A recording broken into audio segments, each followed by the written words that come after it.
That's why I skirted out. Oh, bless you.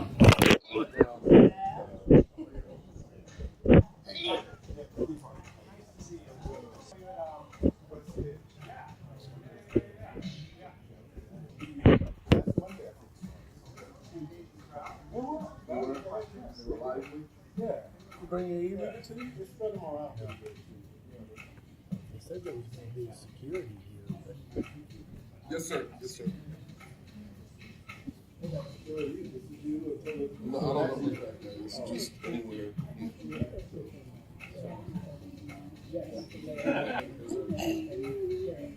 All this weird stuff is have to get away with. No, what we take it.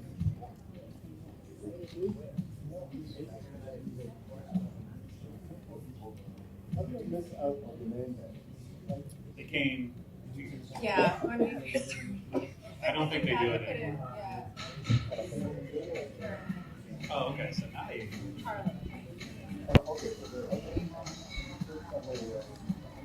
I was just handing.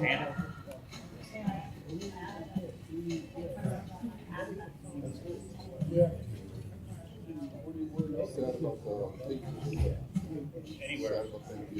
Oh my God. How are you? Yeah.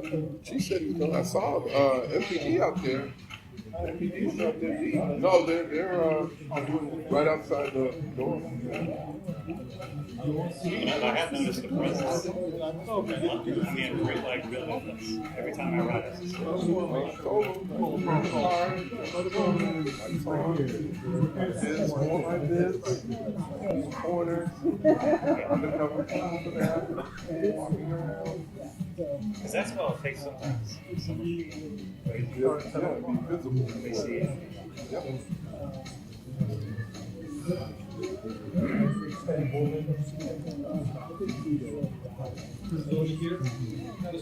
I think Frida's coming. Oh, very good.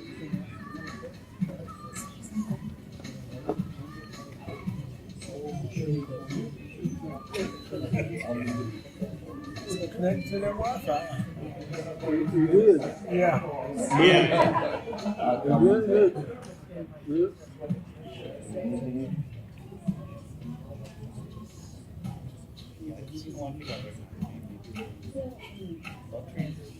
AFPL.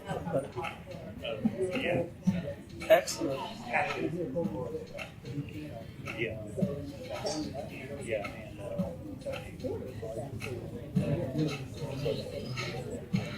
You took that over and yeah. If they get some.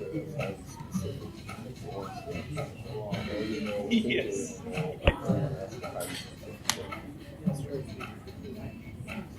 did get Wi-Fi. Boston's getting. Yeah, we have one of those. But we have a tool for that to go on the site. Yeah. Comparison. The new bus route, your route, or overlapping. But we would do this willy-nilly.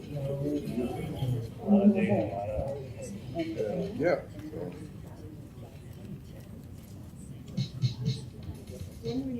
They're dedicated to Nike. I've been here once or twice in my life, but before they renovated. Nice. Are those reporters, Philip, on all that?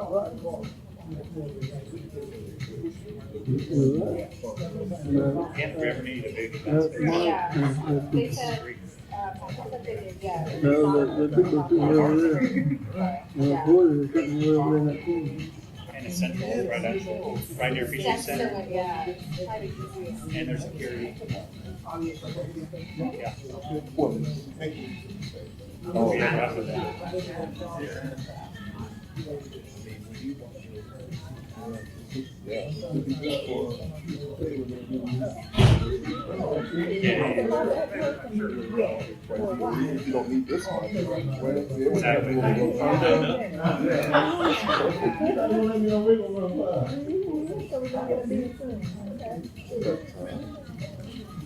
I don't.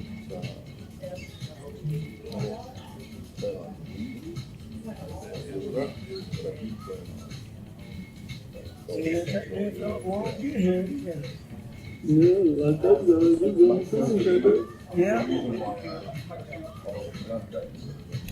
I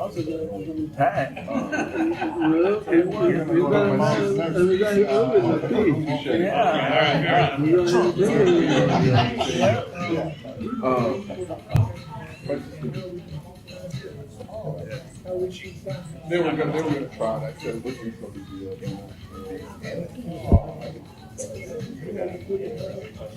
What time they gonna pick you up? Makes it so easy.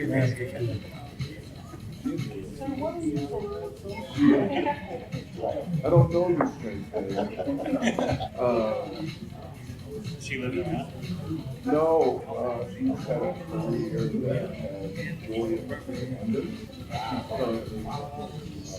Did 2 votes in August last Sunday.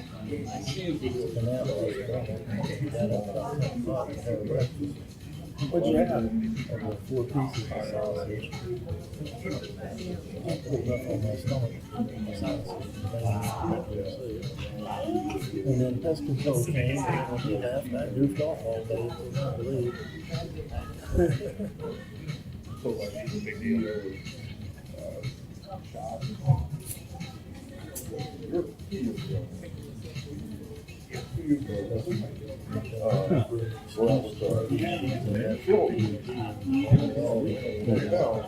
She walked literally 5 minutes. The same thing. No, 5 minutes after. Hey, So they were mentioning the story, boy. She had a sight of push people. That's what the guy said. Hey guys, welcome. We're so excited you're here for the Future of Transit in Atlanta Town Hall. If you're outside in the lobby, now's a great time to head inside. We're opening up the doors. If you will move to the front of the stage, fill in those front seats. I know it's close to the stage, you'll be all right. That way that those who are straggling in, coming in a little later, they can just fill in the back. So go ahead and come on inside. We're going to get this program started in about 15, 20 minutes. Oh, hi, nice to meet you. It's going well. Truth is always good. Truth is always good. So.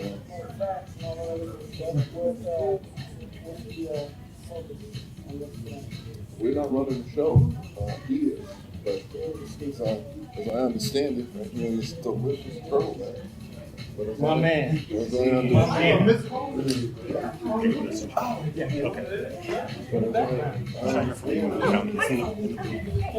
you want to stay? Oh, you want to stay in that way?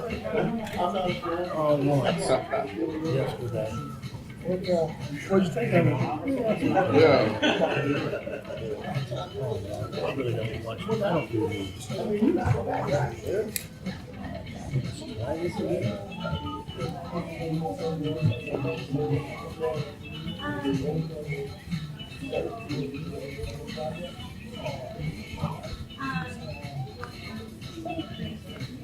mean, it has nothing to do with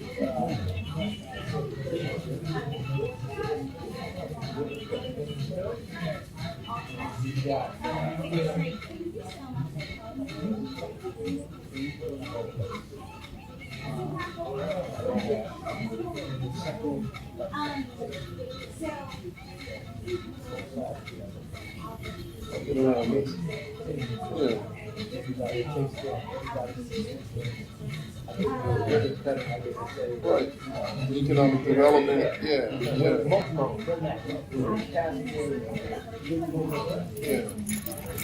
And then I started feeling God.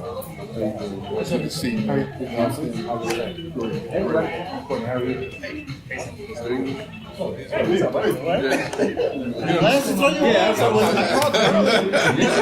my bad. Yeah, I know. I responded to your email. You got okay. That's all. You know, That's fair. they won't do an ethics thing to say $50, so that would Just one second. that's the Hey, latest. how are you? Glad you're here. Sorry, I'll just real fast. So Jonathan will start, and then we'll bring him on. Okay. Okay. She said to come see her exactly 6:50. Okay. Yeah. Is there a restaurant guys? There is. A lot of space.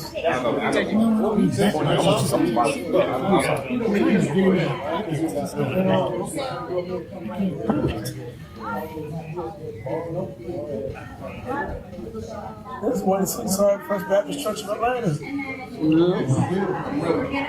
Yeah. You can tell this building was built pre-ADA because having to walk down all those steps.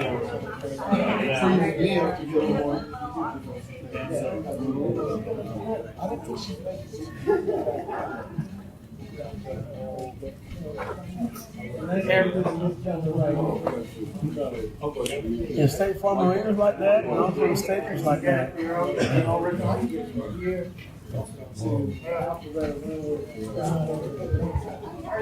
Are you near a mic?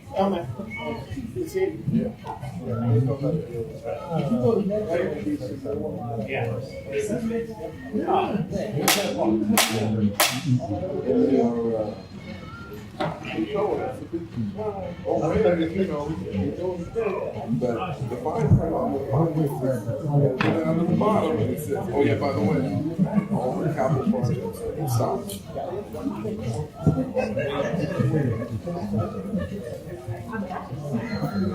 Oh, really?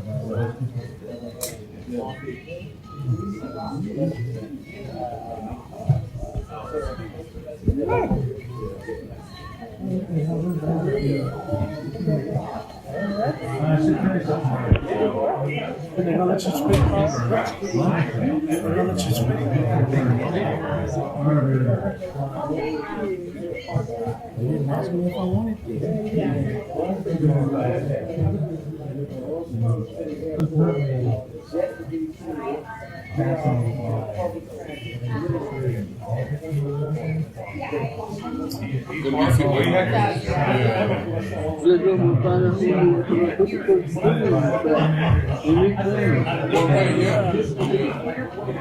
And if you go monthly, you see it cheaper. You get rolling like that. Yeah. In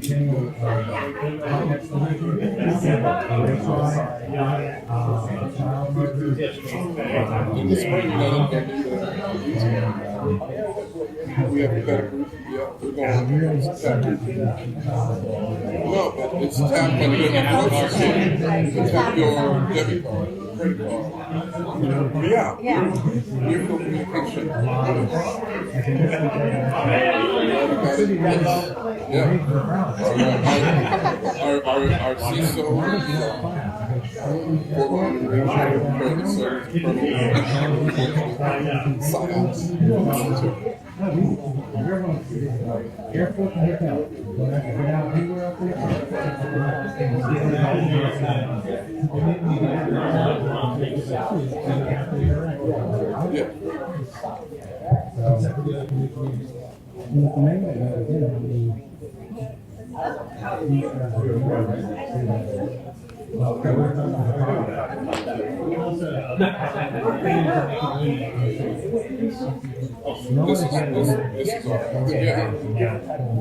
alive,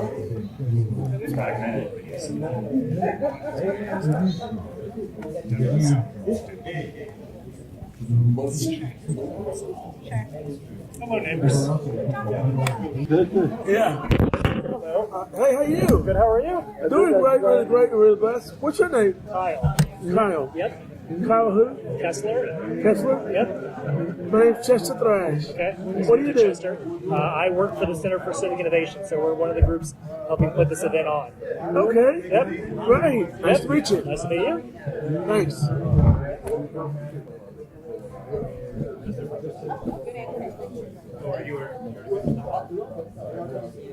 Well, that should have been the very first question that we asked is when they're going to put the new trains out there.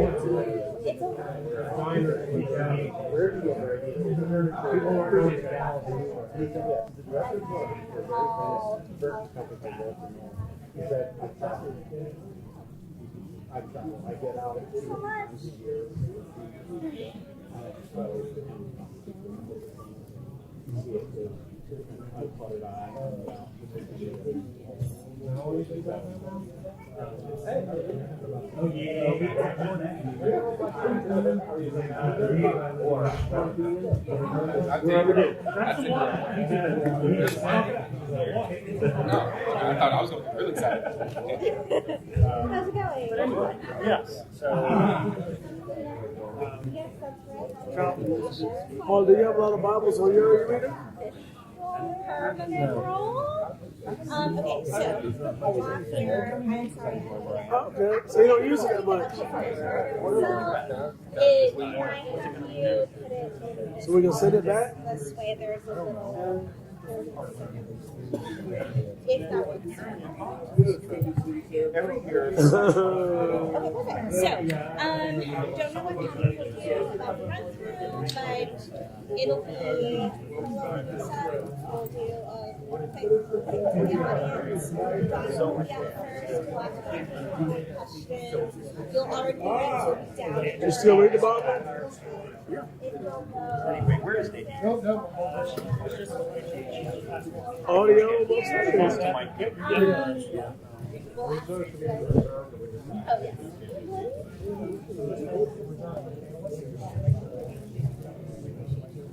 Will you do the same? And I will do the same. Okay, great. And I need, yes, and I need. No, it's muted for now.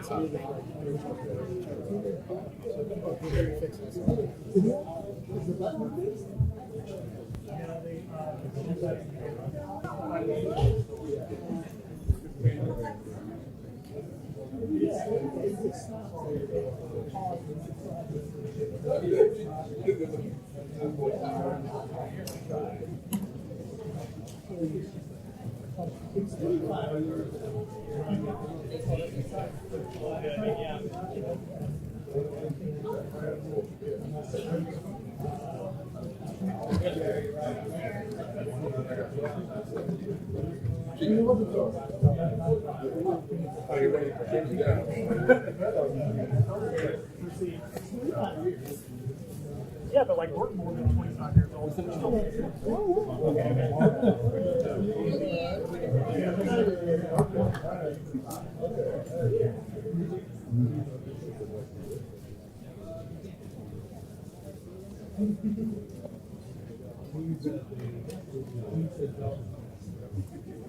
Hey guys, welcome everyone. We're going to go a few more minutes just to get settled in. We've got some people still coming in. Y'all did a great job getting down to the front few rows. And then we'll get this program started. Welcome.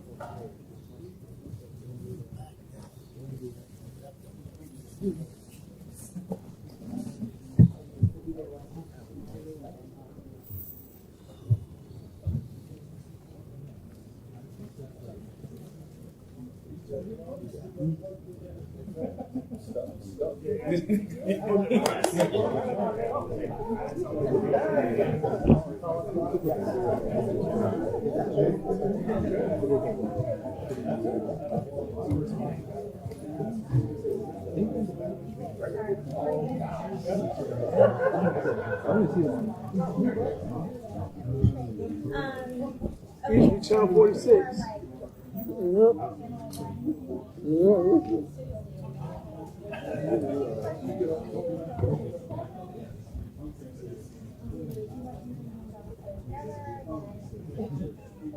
excerpts, and then we'll go on, do a Q&A with you, and then once we're done, I'll tell you, and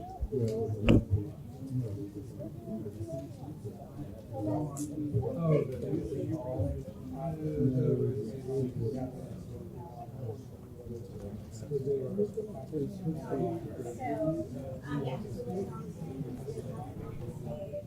Like you'll be in that. Here. No.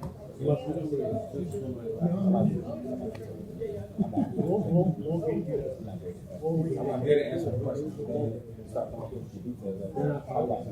Put some cake. I'm gonna be like right there.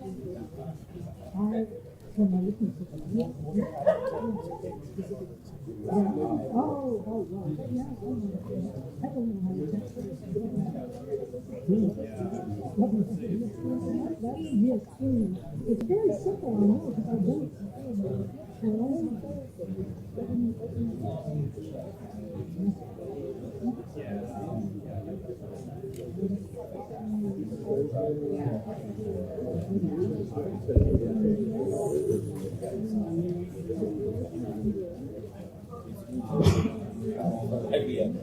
Yeah, I mean, it's interesting how it's been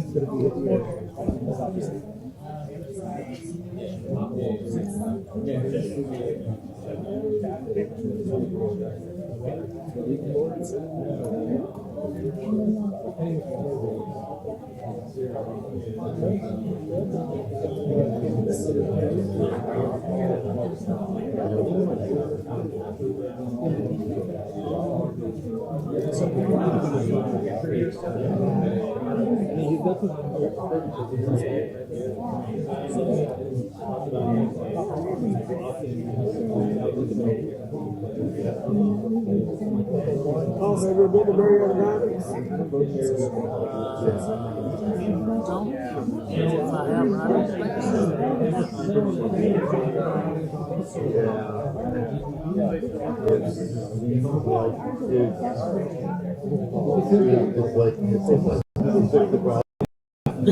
Far from where I used to live. Huh? Far from where I used to live.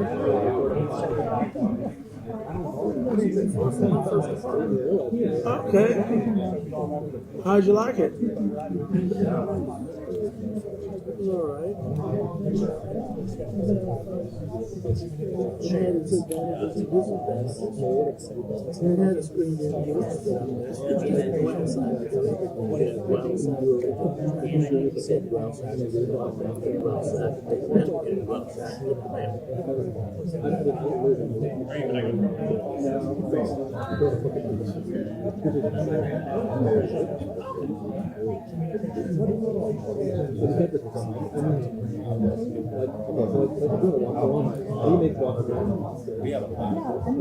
Did you eat there a lot then?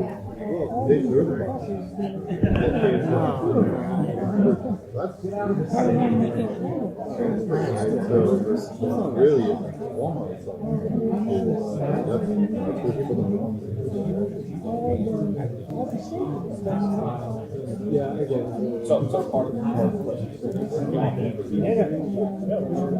I'll reach out and find some time.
All right, everyone, welcome in.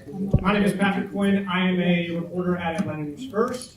I'll be moderating this night with y'all. We are so excited that all of you came out.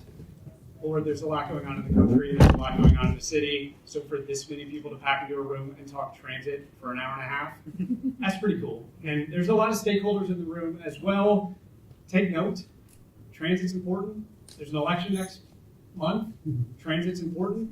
That being said, this is a nonpartisan event. I wanted to stress that right from the start. So for our panelists and for anyone asking questions, just keep that in mind. Not only do I think it's appropriate for this conversation, but also Fulton County to rent this space. They said no politics involved, so keep that out. A couple more notes. You're going to see a few cameras. This is not a live event. This is being taped, though. And we're going to rerun this as part of a special on Atlanta News First later this fall. And so you'll see maybe on camera, you'll see these panelists on camera, these questions that will be asked, we're going to put them on TV. Our station felt like this was a really important conversation to have right now in Atlanta. Yes, it's important to have in person, absolutely. For everyone, though, that couldn't make it, we wanted to make sure that we re-air this. So that's going to happen later this fall. I don't expect the cameras to be too cumbersome through this. We're not going to start, stop, or anything crazy. We're going to keep this conversation going. But I did want to just, recognize the elephant in the room.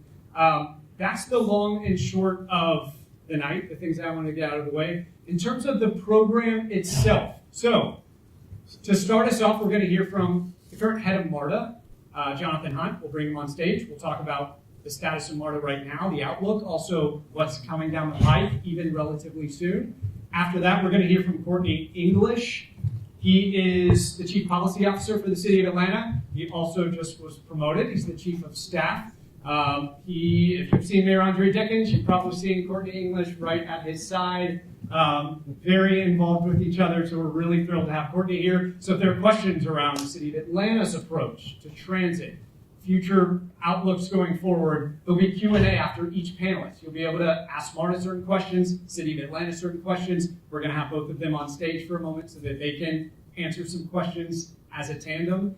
After that, we're going to hear from 3 big community activist groups here in the city. We're going to talk about light rail on the Beltline, what the prospect looks like there, both sides of it. The timing now has become a little bit more interesting, as a lot of you all, I think, know. So we'll talk about that prospect. And then our last segment is on transit OTP, outside the perimeter. We have officials from Gwinnett and Cobb County. Both of them are coming off voter referendums that were unsuccessful when it comes to transportation. So we'll break down what the outlook and obstacles look like outside the perimeter. But to start us off, we are focusing on MARTA. I think when you think public transportation in the City of Atlanta, you think MARTA. We have coined this segment, How MARTA Can Meet the Moment.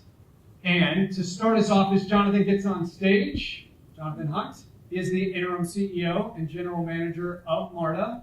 I did say interim. We'll talk about that. But as he gets on stage, we'll play this video. We went out and we talked to riders in the last few weeks. How can MARTA meet the moment? How could MARTA meet this moment? I guess maybe more train stations.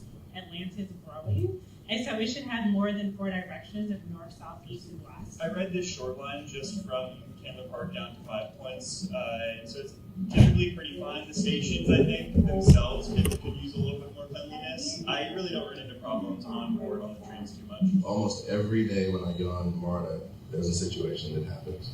I was coming from Dunwoody to 5 Points today, and the train was stuck for a little bit, so it's just inconvenient. There's little dead zones all around the city, and you don't even realize until you have to go to those places. Older men will try to come to approach me and things, and it's really uncomfortable. You don't really feel safe, and we know MARTA police is out there, but they're not really on site out there. One, I'm glad they have no race, but keep thinking that may happen anytime. That may happen again soon. You have people who are going to work and stuff like that. You can't tell your manager, hey, the bus is broke down, it was behind. They don't want to hear that excuse. They want you to work on time, and everybody doesn't have money for an Uber or a Lyft.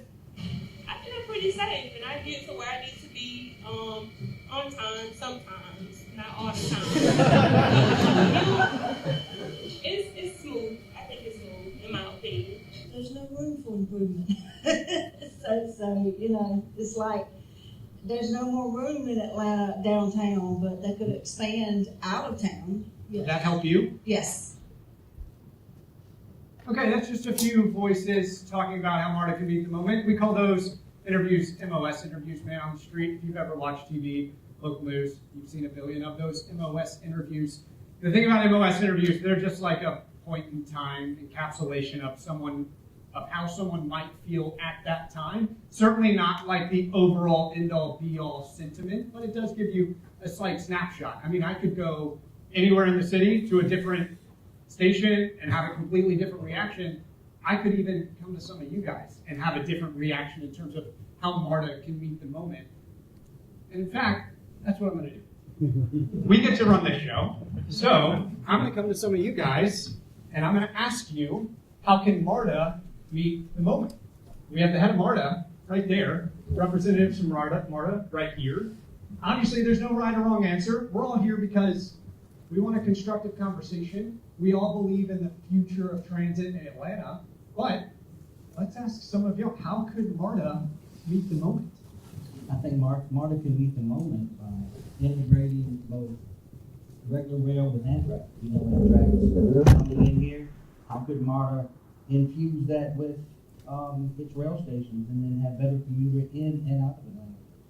There's a lot of talk right now about moving Amtrak's station into downtown Atlanta. We're not exactly talking about that tonight, but keep tabs on that conversation. It's certainly heating up. Sir, how could MARTA meet the moment? I think one area is by embracing technology. There's been a lot of reports about Atlanta being a smart city, and so I'm curious to see how they will embrace it and integrate it so that those who are slower to get alongside technology can be up to date with, even with the app, just having better access to know when the trains are shut down and when they can load, when they can get on the train. Tech, certainly. Jonathan, I hope you're listening. We got some bright minds in the room. I mean, in terms of training, you want to hear from, ma'am, how could MARTA meet the moment? I think MARTA can meet its moment by improving its sanitary conditions, first of all, and also making it safer. Also shaping a better public perception of the station overall, and increasing accessibility by encouraging more commuters to take the station, take the train, rather than drive and be stuck in traffic all day. All right, let's do one more. I just saw a straggler walk in the room. He also is a position of, he could have something at stake. This is Matt Westmoreland. Thanks for showing up on time. I'm going to remember that next time we have a council meeting. How can MARTA meet the moment? First of all, focus on the basics. Reliable, safe, clean, being able to get onto a bus and a train with the tap of a watch or a credit card. Second, I think, is being really smart and strategic about how we use very limited capital dollars. And then finally, using MARTA's considerable land around Atlanta to build as much housing as possible.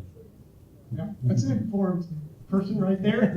Tap to pay. Tap to pay is coming. We're actually going to talk about that very soon. All right, I think we'll leave the conversation, at least in terms of how MARTA can meet the moment. Jonathan, I'm going to come back to you. I'm going to run down these stairs. Don't fall. Yeah, right, thank you. This should be better marks. Okay. Thank you for listening to all that. No, thank you. All right, this is Jonathan Hunt. He's the interim CEO, general manager of MARTA. Maybe you saw some of the headlines. The last general manager, CEO, suddenly retired, immigration status issues, and Jonathan was appointed about a month ago, something like that, in that realm. Jonathan, you've already said you don't want the permanent job, but you are the interim right now, and you're in charge. We're going to talk, this whole night's about the future of transit in Atlanta, and we're going to talk about some long-term goals and the long-term range of transit. But in terms of the short term, let me just paint this picture for MARTA. In 6 months, all the things I'm about to say are going to come online. MARTA's getting new trains brand new trains. The first of those are going to start running in April. MARTA's getting a new bus rapid transit line coming from Summerhill. You've probably seen the construction going on. That's getting started in April. MARTA just redesigned its bus network. There's going to be new routes for everyone who rides the bus all across the city. That's getting started in April. And you heard Westmoreland talk about tap to pay and fare gates. They're getting new fare gates to kind of make things a little bit more seamless getting into and out of MARTA. That's also coming on board in April. I mean, can we just take that's a big, 4 really big things. How could the landscape of MARTA change from what people know about it by April? Wow, that's a lot in that question. So part of what we're doing is when I came in, met with the leadership team, and we shifted our priorities. And our priorities shifted to 2 key metrics, ridership and customer satisfaction. We focus on those 2 key metrics and all the things that we need to do to drive those 2 key metrics. Increasing ridership, increases safety, increases the perception, increases the joy of the ride, as well as revenue for us. Customer experience or our customer satisfaction ratings, they're not where we want to be, and that's a prime metric that any executive team in transit needs to be driven by. So we've refocused to that. It almost seems like Mr. Westmoreland's taking the words out of my mouth, because we are focused on safe, clean, and reliable by delivering routine excellence every day. And how are we going to do that? Those are great talking points. Well, our 4 main focus goals while I'm in the job is increasing operational reliability, increasing the safety and security of our system, becoming World Cup ready for the largest sporting event on the globe, as well as focusing in on delivering key capital projects and advancing those capital projects that can't be delivered during my tenure. So yes, we have those 4 large things, but there are subsets of those. There are many, many, many more, including additional modes of transit. In our bus network redesign, it's not just redesigning our bus network after 2 years of community input and planning, but it's also adding 12 zones, which we call MARTA Reach. Within those 12 zones, we're helping to try to solve that last mile connectivity. So we're going with faster, more streamlined bus service, trying to get to 15-minute headways so people can rely on that bus when they get on it to get to work, to get to a restaurant, or wherever they need to go, whether it be the weekend or the weekday. But when you have those slightly fewer routes going down from about 110 down to about 80, 81, there are going to be some holes. That's where MARTA Reach fills in, where you're going to be able to enjoy an Uber, Lyft-like experience. We're going to get into microtransit when we talk about OTP transit a little bit. They've really leaned in on that. Right. New routes, the redesign, less routes slightly, but they're coming more frequently. Is the idea around those buses. I want to take a second. Here are the trains. I saw this on Neil's Facebook. These are what the new trains are going to look like. I think this was the second one that's in town right now in Atlanta. And first ones are set to come on board. It sounds like they're going to be rolling them out kind of over the course of a few years, but the first one's coming on board in April or around that time frame. Let me correct you on one point. Okay, please. We're not waiting. So we have an outside entity that's embedded with us to increase our operational reliability. As we identify areas of improvement, we're actioning those. We're not waiting for some report at the end, and then we look at the report, and then we decide on what we should do, and then it's 2 years later, and it's static, and wait, there's more new technology, maybe we should wait, maybe we should look at it. We're actioning it right now. So with respect to the rail cars, as those rail cars are tested and burned in, we're putting them in the revenue service. So by World Cup, we're looking to have 9 to 12 cars in revenue service. And before you ask, for all of my train heads out there, we are working on our brand new MARTA On The Go app, which will have better tracking of our bus, rail, and other vehicle modes. Go to tracker.itsmarta.com and you can see it right now. We will be identifying the new train cars. For those who just want to experience the new train cars, they will have a special icon so you can, hey, I'm here, I'm coming early. I'm willing to wait 20 or 30 minutes, but I know we will have a special icon for our new rail cars until they take over the majority. Two big things on the rail cars, just as we've reported on it. Open gateways, so you'll be able to walk all the way from one side to the other side. MARTA believes this will really help improve safety because they can have one officer on board who can, in theory, see the entire way down rather than have individual cars that make things a little bit more segregated. The second thing that I think is impressive is there'll be a technology that allows the trains to be closer together.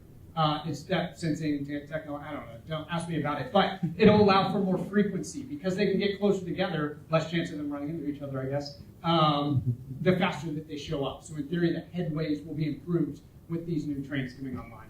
One thing I wanted to now ask you about, we're going to skip this. There's an advisory council that's just been formed to help guide Jonathan through this time of transition and to help guide MARTA through this. A part of that council, you'll see Jonathan there in the back. You were able to be in the room for their first meeting, which was a couple weeks ago.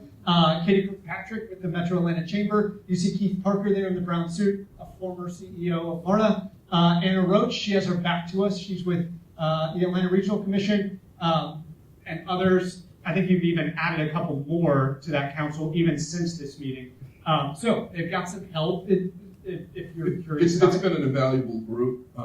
We meet weekly or every other week, bringing issues to them sharing input, feedback, helping us with any connections, particularly me, new to the role. So I found it invaluable to have that group of business leaders, and I particularly like the guy on the left because he hired me. There he is. Here's a video that I want to ask you about. I was at Vine City doing some reporting on an escalator incident. I don't know if you heard about it, but outside of that, I was just sitting there and I kept seeing this. This isn't a great video for MARTA, but we see this a lot. I'm sure you've all seen this a lot. These fare gates, they're just open. And I just shot this in, I don't know, 5 minutes. And I'm not showing this to put any blame on these people walking through the open fare gate. I think when we see an open door, a lot of us just walk right out or walk right in. But what that means for MARTA is, from what we've heard from talking with riders, is the perception of safety. That's one thing. Just how kind of contained each station is or not. And also, what does this mean for ridership when a lot of these people aren't clocking in and out? We don't really have a sense of where the agency is right now. So what's being done about this? So it's a great question. I am a chief of police here, so these are all fare evaders. No, we see this a lot. So what you're looking at is our old fare gate system. It's been around for a long time. It's served well. It's tired. You get the abrupt fare evader, and then you get these crimes of opportunity where it's just open. What we're doing is our better breeze, or automatic fare collection 2.0. So everybody thinks tap to pay. Yes, there's a lot of software and there's a lot of technology in the back end that will allow you to use your watch, any mode. We can't accept crypto yet, but I am sure my head of technology is somewhere in a basement working on it. But we're also doing hardware. We are replacing all of our fare gates and all of our gate arrays across the entire system. We're replacing all the payment methods, on all of our rolling stock. In our new bus modes, the Summerhill Rapid A line, we're doing off-vehicle payment so that you can pay, validate your payment, and get on, which increases headway and gives you a more rail-like experience from a bus. So all of that is coming. The fare gates that we have are not swinging doors like this. They close in and out. Think Star Trek. They're more aesthetically pleasing. They're a touch higher. And you'll see around the country, people are putting these fare gates in and calling it the new technology. Atlanta is a technology leader in fintech and everywhere else, and all other aspects. Excuse me. And we plan on getting back on our front foot there. Still around April for the new April, yes. Yeah. Okay. And let me explain April. Sure. So April, why April? Well, we had these projects coming online between mid-December through the end of April. But when we talked with our customer experience team, we talked as an executive team, for us to impact our customers and have them absorb a new payment system, absorb new modes, absorb a bus network redesign successively over many months, and then say, oh yeah, by the way, welcome the world. That's not the best delivery, that's not the best customer service experience. So we realized we put it all in 1 month, rip the Band-Aid off once, and you're gonna see our folks out deployed heavily when we do our rollouts. So you're gonna see me in whatever shirt that my marketing team comes out with, on a corner, next to a bus stop, helping explain how to use the system. April, looking forward to it. Okay, I have two last things for you, and then we gotta keep the show moving because we have a lot to get to. Yeah. Safety, I mean, I hear it all the time, you hear it all the time. Yeah. I don't ride MARTA because it's not safe. What are you doing about it? First, let me. Well, actually, can I say something first? Because I saw Scott Creer here, Chief Creer's right here. I think the reality of how safe MARTA actually is versus the perception of safety, I think is really important to point out. If you look at some of the aggravated assault numbers across MARTA right now, they're actually down right now across the agency. I think that's worth pointing out. Homicides right now, from my knowledge, there still hasn't been a single homicide at MARTA this year. There was an incident involving a bus driver, but in terms of a rider itself, there has not been any homicides on board MARTA. So you are fighting against this perception versus reality. Yeah. So the reality is, last 5 years to the end of 2024, crime is down 50%. 2025, MPD stepped it up. As of the end of September, we're now down 25% year to date.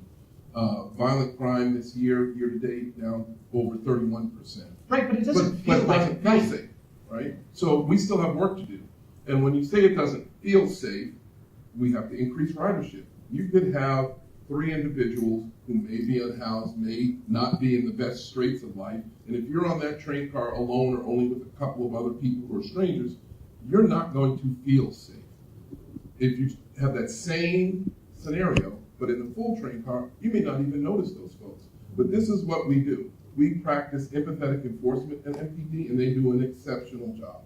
I was heartened by a note that we received from an elected official in Tennessee who just today sent a note to us to say how thankful we were for one of our officers who their child was overserved and discombobulated.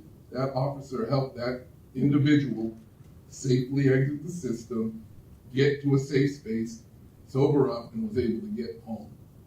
Right. That's empathetic enforcement. Now, with that said, we are going to enforce. Loitering is not permitted on our system. Sleeping on the cars isn't permitted in our system. Are MPD going to be able to be everywhere? No. But everybody in this room and everybody watching is the CEO. Please use our See and Say Something app. Report it. We will respond. That's how we go back. Now, for some of those folks who are in-house, aren't in the best of straits, we have our MARTA Hope program, right, which is in line with the Atlanta Hope program. We can't take full credit because they were already doing it. You mirror something that's great. So we've mirrored it. We have 6 Hope officers that travel throughout our system trying to assist the folks who need assistance. Yep. Now, it's voluntary. They don't have to accept the assistance. But they don't accept the assistance and they're doing something wrong, they are going to be escorted off of our system. Okay, last question. I wouldn't be doing my job if I didn't ask about the CEO search. You're the interim. Everyone wants to know who the next head of MARTA is going to be. This is a nationwide search. Y'all just contracted with a firm. Where are we at right now? And I know you're not directly involved. You've got a lot more day-to-day operational stuff you got to take care of. Who would you like to see in a new leader? That's a great question.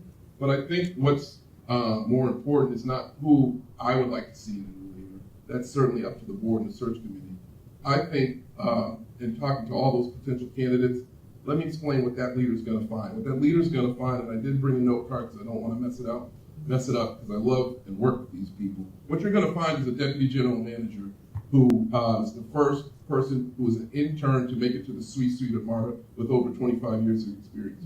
You're going to find a chief of police who has decades of police service experience at APD and MPD. You're going to find a safety head who has experience from Chicago Transit and at least 3 decades of safety experience. You're going to find a CFO who has gotten MARTA to be, in my opinion, the single best financially sound transit agency in the country with 2 AAA bond ratings and 1 AAA plus bond ratings and 1 AAA bond rating. You're going to find the chief administrative officer who has over 20 years of legal, HR, labor, and project leadership experience. You're going to find the capital officer. I got 3 more. I got 3 more. You're going to find the head of capital who has spent, listen, you gave the mic to a PK and an attorney. I could do this all night. So you have a head of capital who has spent 20 years working in construction, but building your system. You had a head of operations who has 3 decades of operational experience domestically and internationally. And finally, you have a chief of staff who's got over 3 decades of experience.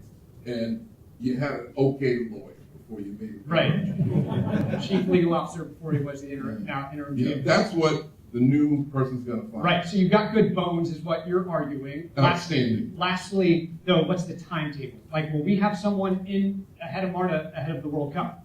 I hate to, that's not my decision. I'm going to be transparent and truthful. That's the decision for the search committee in cooperation. Well, it's all the board. And they're going to set that timetable. The search is Do you going. have they told you anything? How long you're expected to be on board? I will share that I talk to my bosses every single day in some capacity. What else will you share? I'll share a lot. Okay, all right. Courtney English, let's bring you on stage because I want to ask a couple questions for Courtney English and Jonathan sitting next to each other. You're staying here, Jonathan. Yeah. Courtney English is the Chief Policy Officer for the City of Atlanta and just was promoted. Congratulations. He was the interim Chief of Staff for Mayor Andre Dickens. He's now the permanent Chief of Staff. Congrats and condolences. I wanted both of y'all on stage because I wanted to talk about More MARTA. A quick run through More MARTA. Passed in 2016, right? It's been almost 10 years. It is a half-penny sales tax. All of that money goes into a pot that the city and MARTA can use to build more MARTA capital projects. It has been almost 10 years. Y'all know this. We have not seen one project come online. My question to both of y'all is, why not? Shall I jump in first? Yeah. So I've only been there for 4 to 10. So. Right. So let's first start with capital delivery. Have we missed some time frames? Yes. Are these largely complex, messy, multi-jurisdictional projects? Certainly. All these projects we're seeking federal aid for, and that grant-making process, because you have X amount of dollars. If you're able to get federal dollars, it's a force multiplier. But yes, we have missed some dates, and speaking from our standpoint. I just want to press you on that because I talked to the last CEO about this too. Yeah. And I get it. Like when something passes in 2016 by the voters, it takes some time to get the wheels going. Certainly, we'll give you that. And then there was a pandemic, and we were all affected by the pandemic, so that's going to certainly impact capital projects. Also, construction prices, they went up, so that's going to impact capital projects. Then environmental reviews need to happen to actually get these things off the ground. I'm not saying it's not easy. I'm not saying y'all didn't have barriers in the way. I think we all had to kind of handle a lot of these barriers in the last 10 years as well. I just don't know if we've seen the same urgency that we would like to see. That you go to these, not to say excuses, but explanations that make sense. But I think people just want to see more. So how do you get there? Well, we're doing it. We're delivering with Summerhill. We're doing it with 5 Points. You're seeing projects come online and more cranes swing. But the urgency of now is here. I think Courtney is certainly the urgency of now, as well as Mayor Dickens. So we are on lockstep in the same camp. Courtney, I'll ask you. This is a tough one, I know. Sorry, not just for you, but for MARTA as well. There's an audit going on right now about the More MARTA program. That I'll just say it kind of quickly is there's $70 million that the city of Atlanta says is owed to the city that didn't go to the More MARTA program. And now there are competing audits from MARTA and from the city of Atlanta. MARTA says that number, at last check, was closer to less than $1 million. So there's about a $69 million difference between what the city of Atlanta says we're owed that money, or the More MARTA program is owed that money, versus what MARTA is saying is happening. So there's a financial kind of elephant in the room between y'all two, and I recognize that. I guess with that in mind, Courtney, which I know you're very aware of, how can y'all improve this relationship? How the city and how MARTA work together? I imagine y'all got to button up this financial issue first, and then what can you do? And Jonathan, you can weigh in as well. So I think first of all, I appreciate the question, and I acknowledge the frustrations that Atlantis have had about the More MARTA program. Generally, we share those frustrations. I think Jonathan and candidly the folks at MARTA share those frustrations. What I will tell you is that we have a fundamentally different relationship with MARTA with our current leadership. Interesting than college. It is what it is. Better? Fundamentally better? Yeah, fundamentally better. I'll just be, look, we're here in the town hall forum.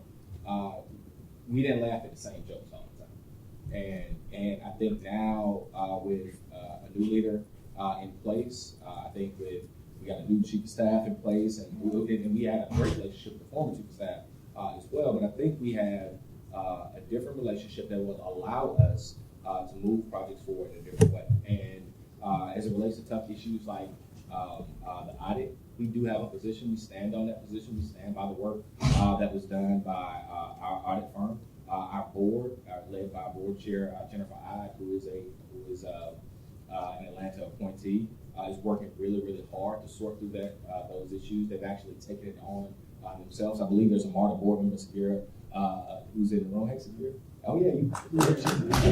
And if I missed anybody, my apologies. But the MARTA board has taken that on to help us resolve, and we are looking forward to receiving their recommendations. That is a tough issue. What it leads to, though, is when we believe that we're owed $70 million, when we run into a pandemic where prices skyrocket, you do have to make different decisions because you're not able to do all that you thought you would have done on the front end of that work. And so we're sorting through that now with MARTA. I'm sure we'll talk about what some of those different decisions are in the future. But what I would say is that we do have a fundamentally different relationship with MARTA's leadership now than we had in the past. Progress. I think we like hearing that. Okay, Jonathan, we're gonna have to leave it because I gotta keep going. But a quick Q&A for Jonathan. Raise your hand. We've got some people who've got mics on the aisles. If you have questions to Jonathan Hunt about MARTA, where it's at right now, where it's potentially going,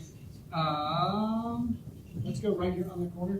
And as you're walking, I'm going to tell the crowd, my chief of staff and our external affairs group is in the house, so you can give the questions. If we're not able to get to you, please do give your questions to them. An email, we will respond. And thank you. You can go ahead, guys. Okay. Hi. So we need more expansion of MARTA, and I remember reading a thing called ATL trains, and how like all our train systems have 100 feet worth of protected land, and trains only really need 20 feet. And so this proposal is talking about having commuter going alongside freight because we have this train infrastructure. So is MARTA looking at possibly combining with that so that it's land that the city and state already own, rather than things that we have to acquire and possibly destroy neighborhoods in order to pursue?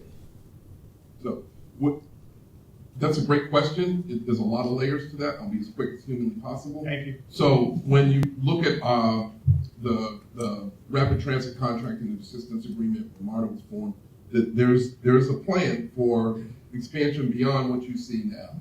And some of it includes what we say is using railroad right-of-way, and that's aligning with the railroad and being inside their right-of-way. But the railroads own that, and we have to negotiate directly with them. So there's expansion projects that do have that very solution in mind, and there's other areas where we are going to have to partner up to acquire right-of-way. There's also beyond rail, our bus rapid transit projects, which is why we're so excited to keep hearing us talking about Summerhill, projects that are going to go up 400. The state with GDOT was successful. We have a project in partnership with them in the expansion of the Peach Pass lanes to have BRT on that. We're studying BRT across the top end. We want to envelop the city in transit. Second question. Hi, yes, I'm Brian. I reside in Southwest Atlanta, and I commute to work 5 days a week, and Midtown is my station. I get off of work. I had a question about the stations. Okay, so just briefly, about 6 weeks ago, it was a window broken at Midtown Station off 10th Street in the 10th Street entrance.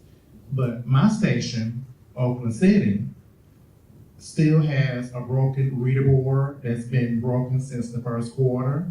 And we've done our due diligence as a neighborhood and told Marta over and over again to come fix it. At least take the board down, but it's still up, it's still broken.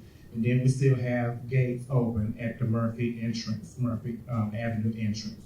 So my question is, why aren't all the stations treated equally? Because Midtown is fixed, but my station is still not fixed. Thank you.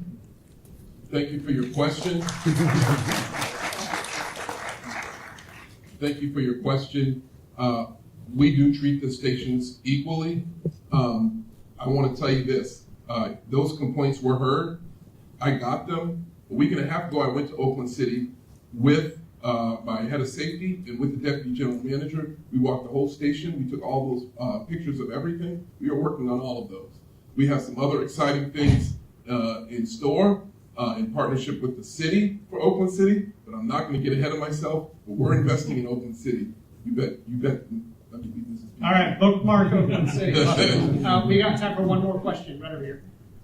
Hello, my name is Jan. The question is, what are we doing about expanding the MARTA outside of what we currently are at?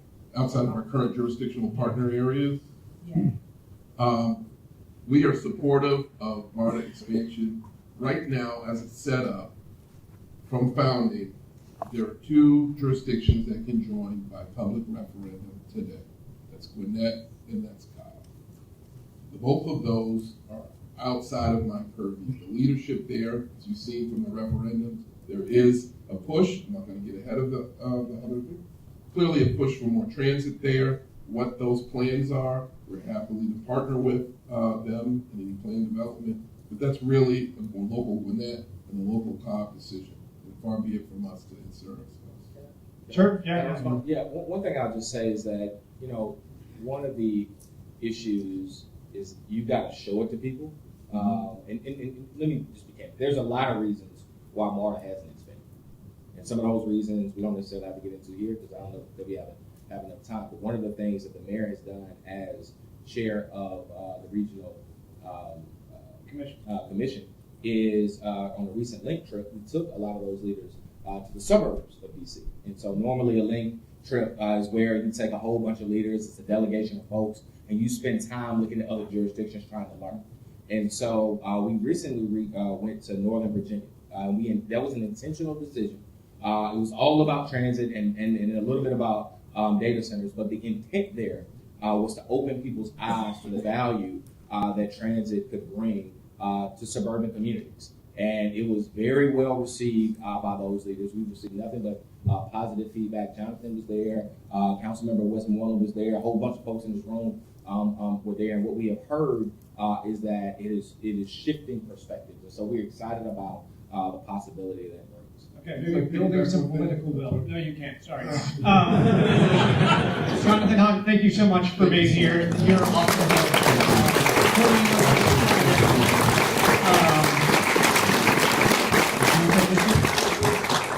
So I'll first just say about Courtney, we did try and get the mayor to be here. Courtney knows this. We tried to move this date to get the mayor here. Didn't work. Just scheduling, as you can imagine. He's a busy guy. But we're extremely happy to have Courtney here. There it is. Oh, I updated it. Yeah.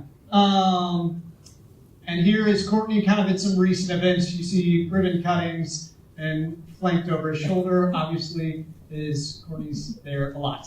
We are going to talk about what the city announced last week. I don't know if y'all heard about it. It's a $5 billion neighborhoods initiative that would really prioritize South and West Side Atlanta to build them up, kind of funnel money, housing, transportation, better access to healthcare, better access to grocery stores. It's all part of this big $5 billion plan that they just announced last week. Courtney was intimately involved in this, I know. And a part of that $5 billion plan is roughly $2 billion that will be for transportation.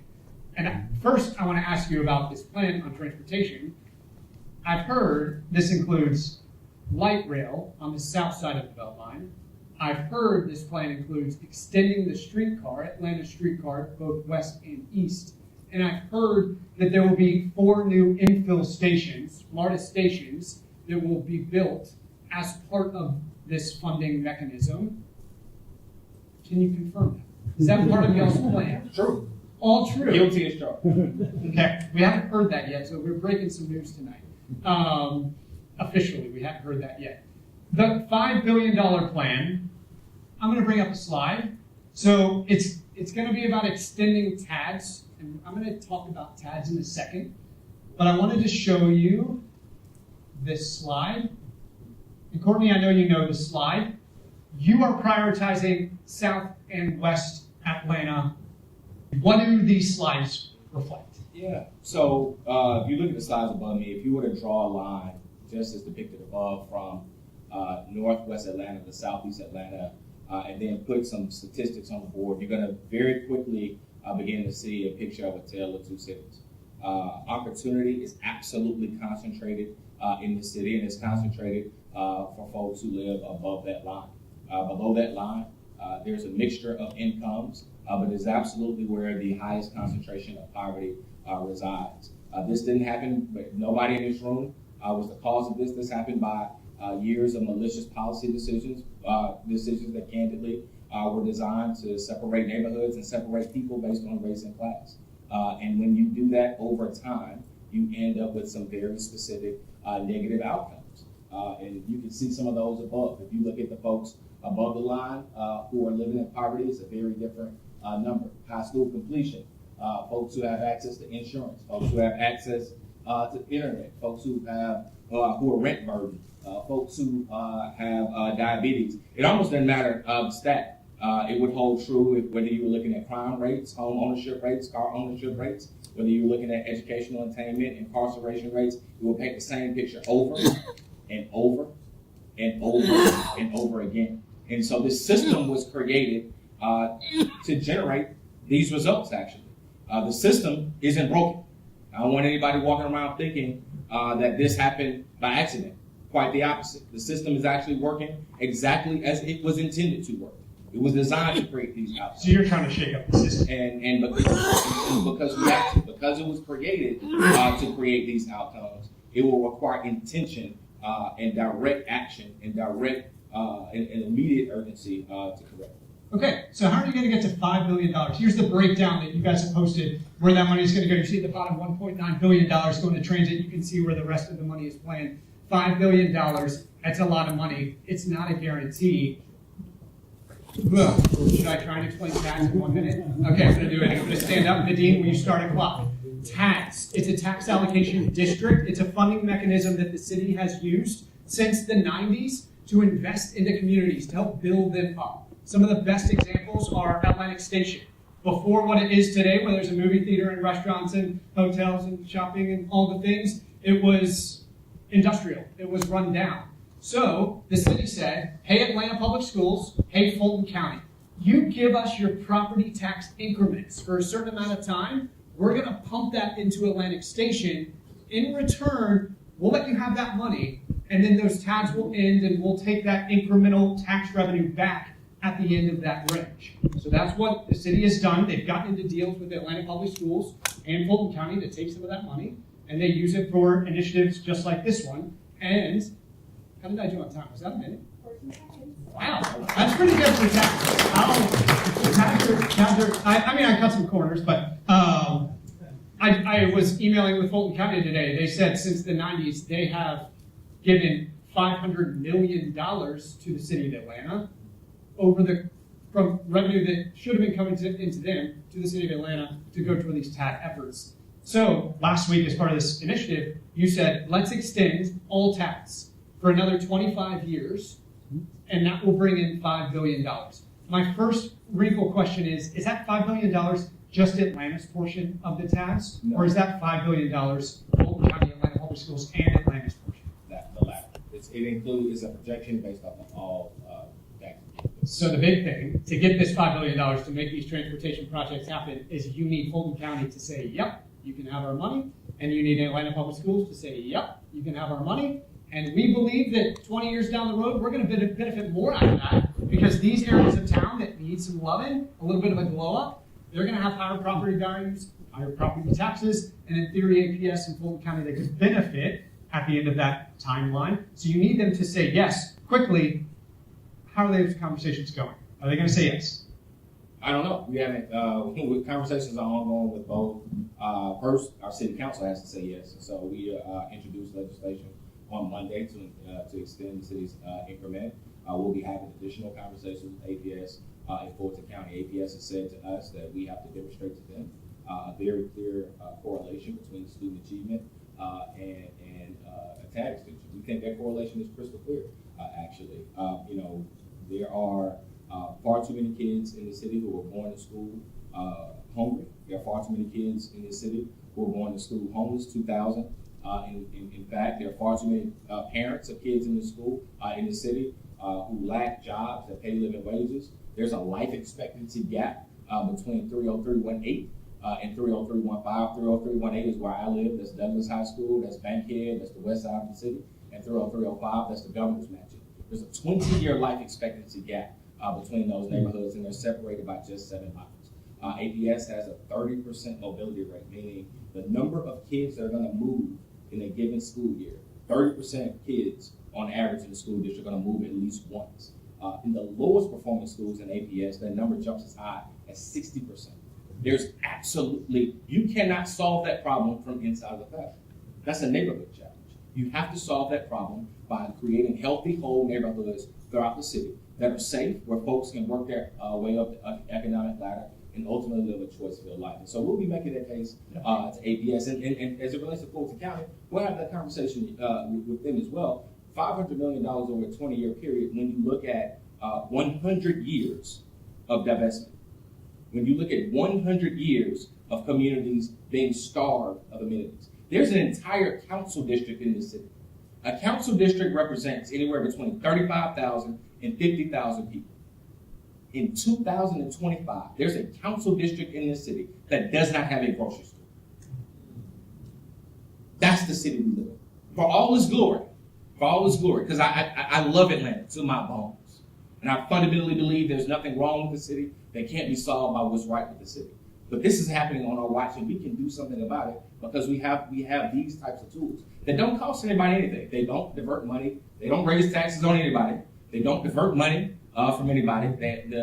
The analogy or the story you talked about, Atlantic Station was produced. It was a vacant steel mill. So anybody who's been in Atlanta longer than 30 years, it was a vacant steel mill.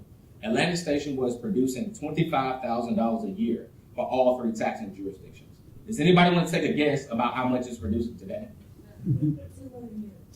And not 200 million. That's a little high. You're messing up my flow. That's a little high. Anybody want to come a little bit closer? Not 200 million. It's producing $14 million a year currently for the Atlanta public school system, $7 million for the city of Atlanta, and $7 million for Fulton County. And so that demonstrates the power of the opportunity. Right, you have an argument. Obviously, Atlanta Public Schools is going to have to decide. They're also going through some budget issues right now as well. They're going to have to decide, is this the right time for this? Fulton County, they're also going to have to decide, is this the right time for this? So we'll see how that conversation plays out. Last question for you. We have a lot of rail people in the crowd. We got to hear about the South Side. Like, can you give me any specifics? Can you give me a timeline? We know y'all are prioritizing the South Side, and the posture from your administration is you're not ruling out the East Side yet. You want to get to it, but your priority is the South Side, having rail along the Beltline there. I think you said it. You said it really well. Because of the stats that we just talked about, we made, albeit difficult decision, to rephase, if you will, the projects as it related to more MARTA and light rail. We remain committed to light rail on the Beltline. We're just going to start where we believe we can help most people the fastest. We're helping people get connected to grocery stores, get connected to job opportunities. That same map, there's another map that we have that shows commute times. Anybody want to guess what that dotted line does to commute times? Well, people below that line have significantly longer commute times. And so when we think about rail on the south side, we can create opportunities to get people to job centers faster, get people to school faster, get people to grocery store faster, and ultimately get people to opportunity faster. And so our notion is that we're going to start there. We're going to prioritize those projects, and we're moving forward. The Beltline is going to be responsible as a lead agency on planning those projects.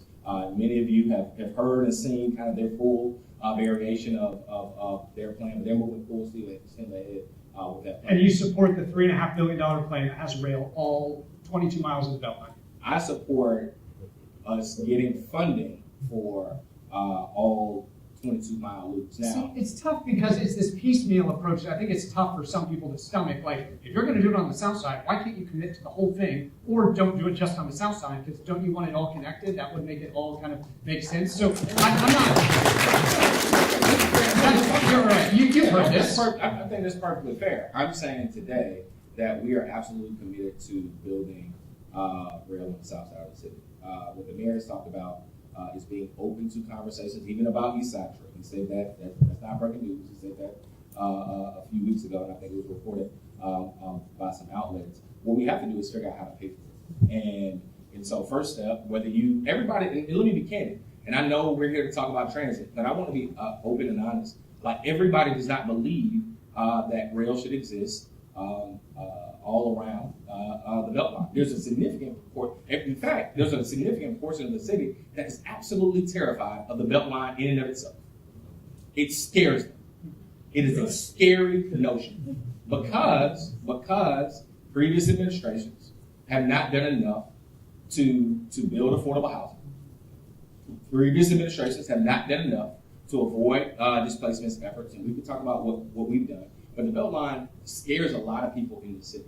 And so we have to do a better job of having conversations and engaging directly with those individuals to let them know that we are doing everything we can to strengthen communities on the south and west side of the city, to ensure that legacy residents can remain in place so they don't have to be afraid of progress, right? And so that's our challenge. And so I hear you loud and clear that we got to, sure, it'll be a phenomenal thing to have the entire 22-mile loop done, but we have to do the work of engaging with community to make sure that the community is on board with that vision. And we're committed to having that conversation. All right, let's engage with the community. Q&A for Courtney English. Hands go up. We'll go right here, second row, yes. Again, do you want to bring this mic over just so everyone can hear? And do you mind scooting into, let me play middleman.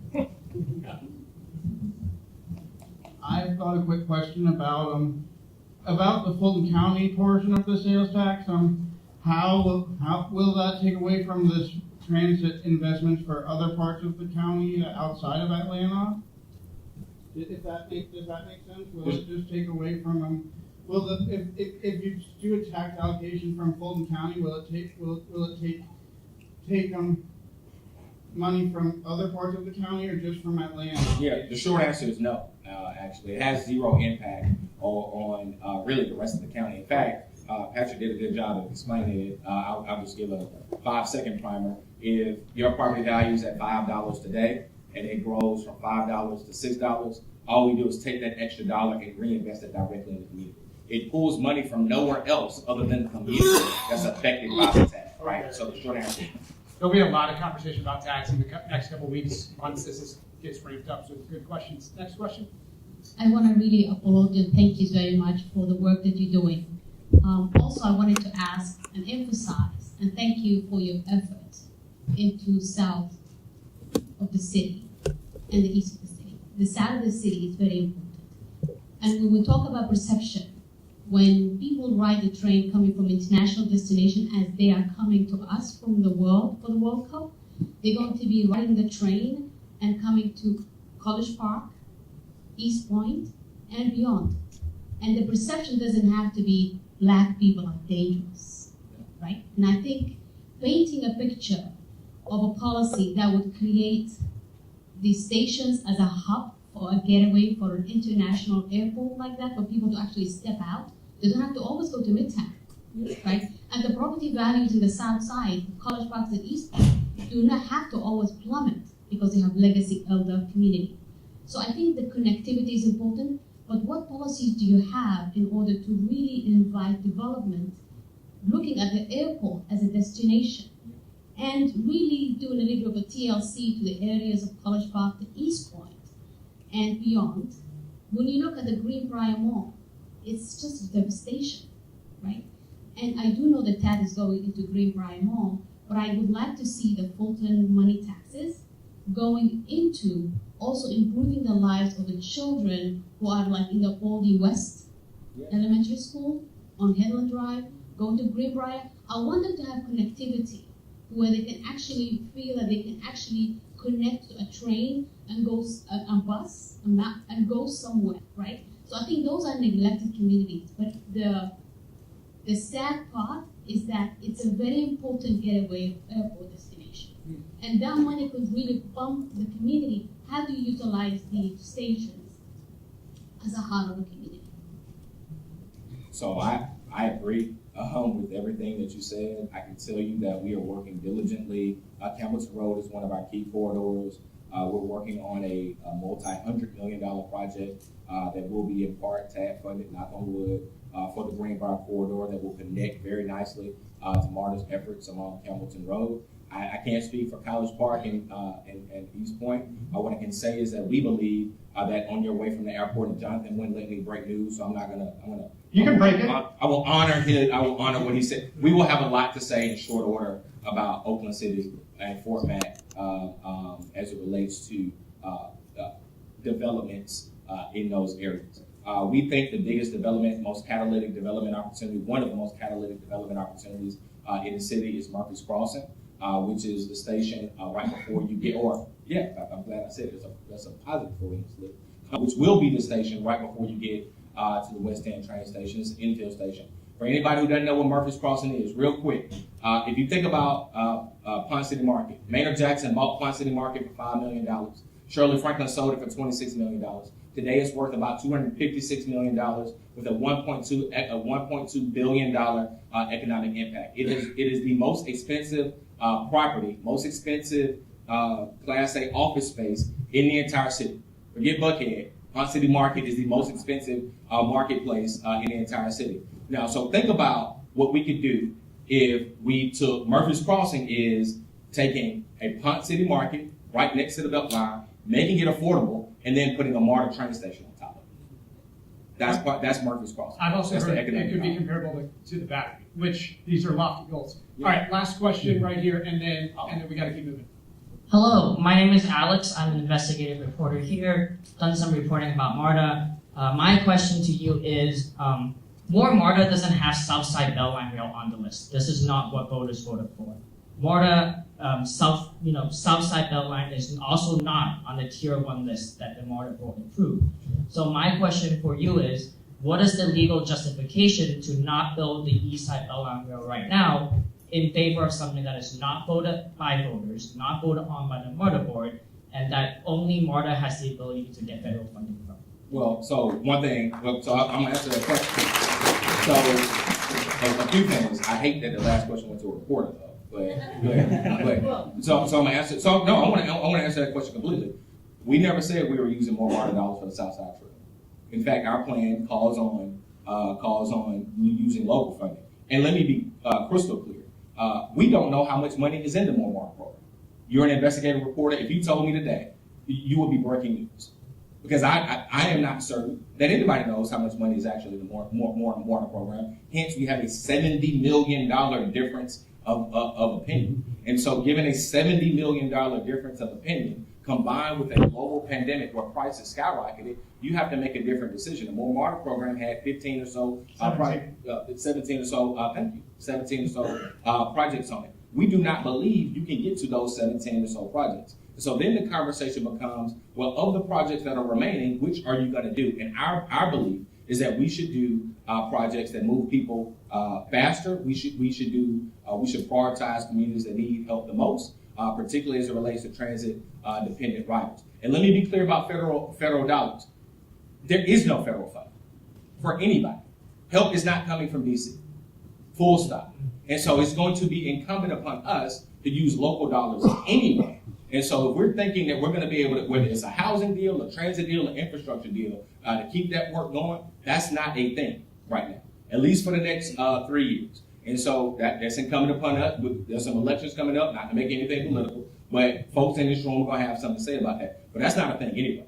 And so we got to disabuse ourselves of the notion that help is coming from DC. We have to do this ourselves. And what the mayor has proposed is the largest expansion of transit. It can be funded by local dollars alone. He's proposed the largest investment in affordable housing, the largest investment in grocery stores, the largest investment in early childhood education, the largest investment in park trails and green space in the city's history. That's what's before us today. Courtney, thank you so much for your time. What you did right there. I know there are a lot more questions for you. If you don't mind staying after, maybe some of y'all can come up and talk with him. He'll be in the back. Thank you, Courtney. Really, thank you for being here. Thanks, everybody. All right, let's hear more from the community. We just talked to two officials about a lot, MARTA and City of Atlanta-wise. Let's kind of tap into how some of our community advocates are feeling. Let's bring up Deborah Scott with Georgia Stand Up, right here in orange. And Matthew Rao, Beltline Rail Now. And Ron Stein with Federal Atlanta Transit. As I'm doing that, is there a mic as y'all are sitting down? I wanted to take this moment while we're reshuffling some things to introduce you all. I probably shouldn't hold both mics at the same time. To Taylor. Hold that mic. Yeah. Should we do that? Okay. This is Taylor. She's our new traffic anchor and reporter at Atlanta News First. If you watch on the mornings, you will be seeing her help you navigate all around the city. Taylor, first, welcome to Atlanta. A lot of what we talked about is non-car centric, but you will be helping us for the car centric days where we're stuck in the thick of it. I guess I just wanted to say, why are you a traffic reporter? And why can we rely on you in the mornings when we want to cut 5 or 10 minutes out? Thank you so much, Patrick. Well, good evening to you again. I'm Taylor Tucker with WANF. Today is actually my first day on the job, and I'm at a town hall meeting. So, yes. And if you wake up early and you watch tomorrow, disclaimer, I'm only getting 4 hours of sleep tonight. So just skip tomorrow and come in to Wednesday or Thursday and tune in, and I'll be on my best game. But this is my first day on the gig, and I'll tell you this. I've been behind the scenes doing some extensive training of these roadways. I'm new to Atlanta, but I'm not new to these roadways. They are crazy. By a show of hands, who was stuck in traffic this morning? I would assume everyone. That's it, Mark. Oh, yeah.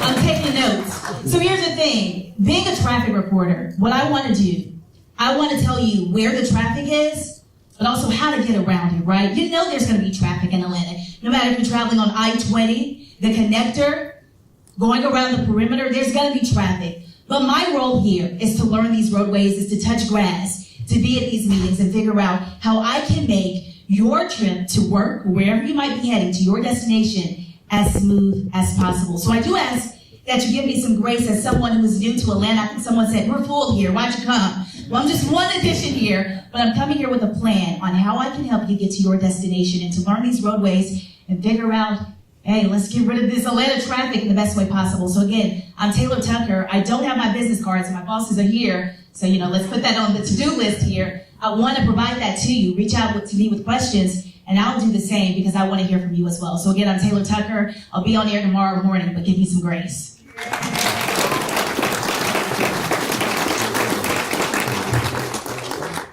We are all trying to fight Atlanta traffic in different ways, some more philosophical, top-down, some on the ground every single day. Really nice to meet you, Taylor. A lot of people we're not full. Did I say this already? 1.8 million people are expected to move into the region in the next 25 years. That's the population of Indianapolis. We're going to have to fit them somewhere, and they're going to have to go on our roads somewhere, or maybe transit. Panelists, thank you for joining us.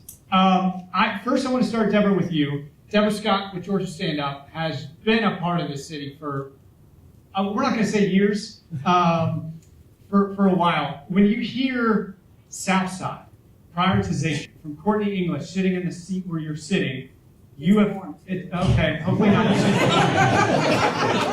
I had to move over like, ooh, what's going on? Those graphics we showed about the disparity in the tale of two cities, you know this so well. Let's see if I can find it while I'm also talking to you. How does that sound to you? It sounds like a long time coming. For those South Side residents, where are you?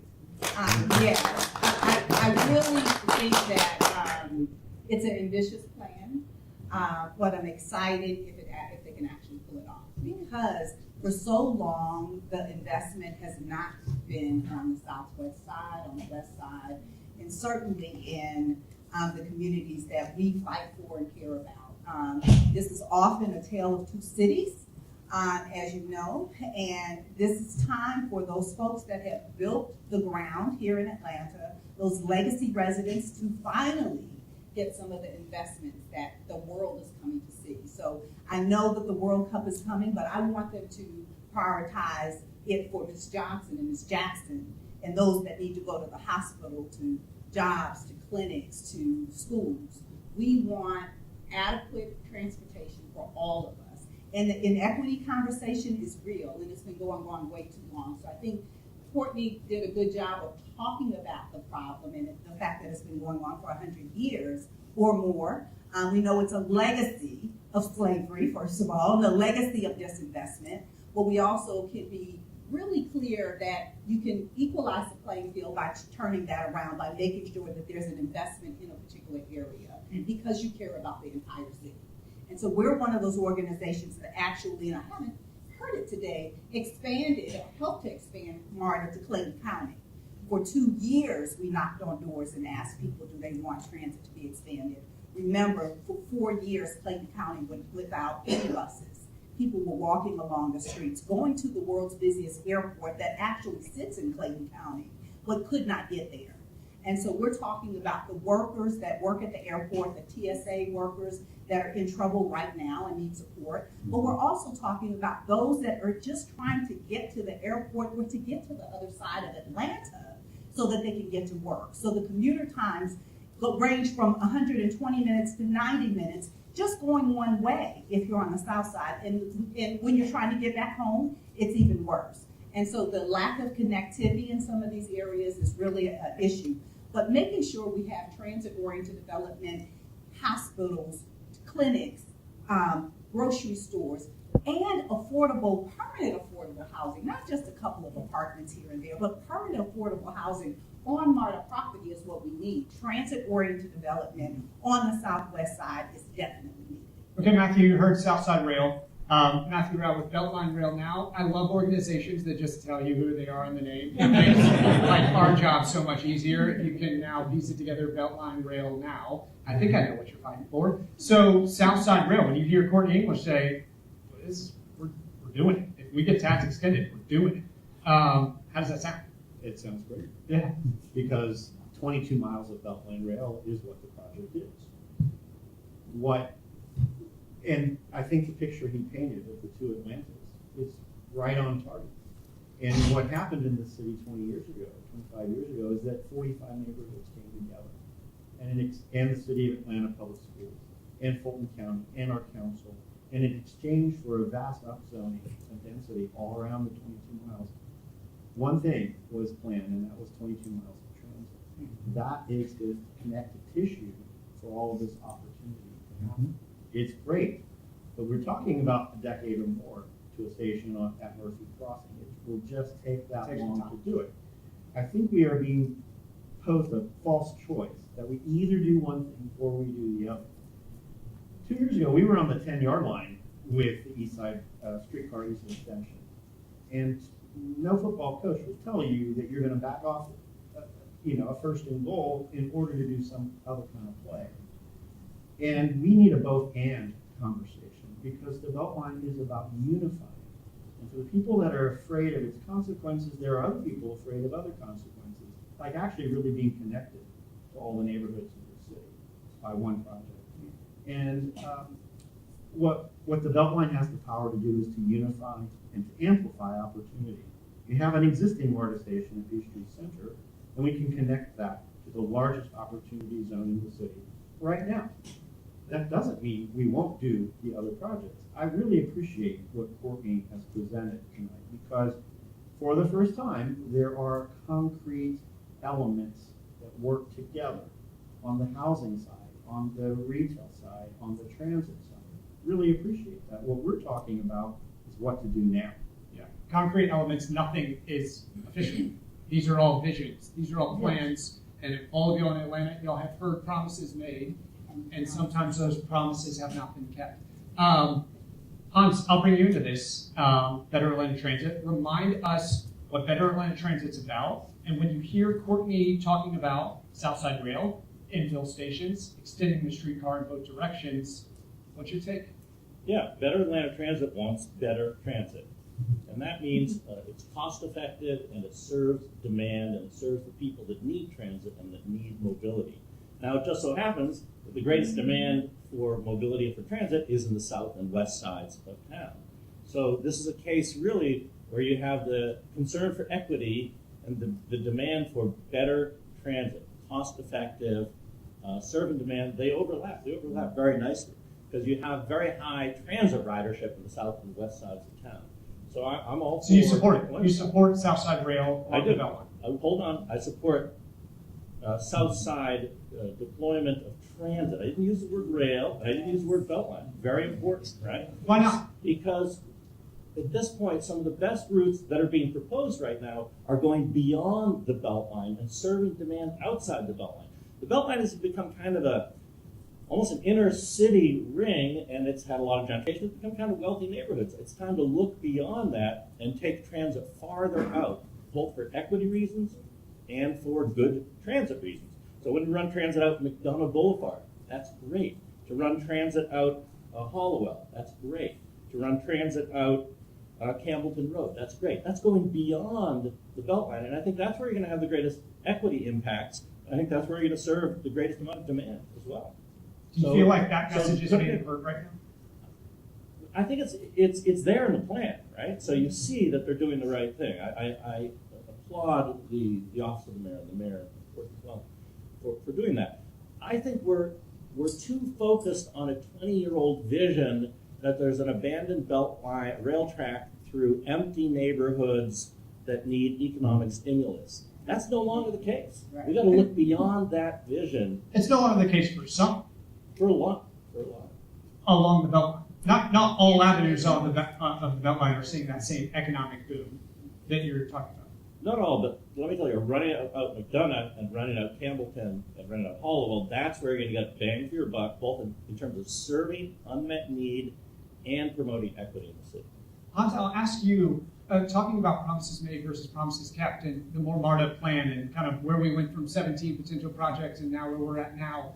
When you hear the posturing by an administration, do you believe them? Do you believe what Courtney's talking about? Do you have that faith that TAS will be extended, these projects will get off the ground, that the vision that in some ways the three of you like in some capacities will actually come to fruition?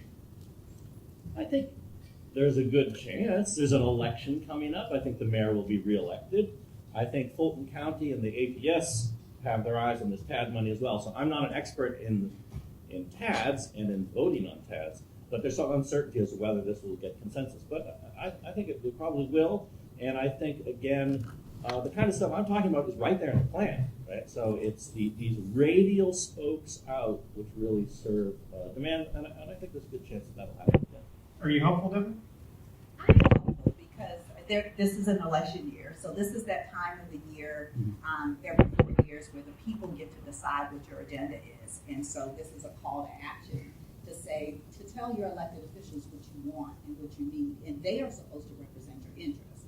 So I invite them to call their representatives, call their school board, call the city council, call Fulton County, and let them know what they want. This is that time.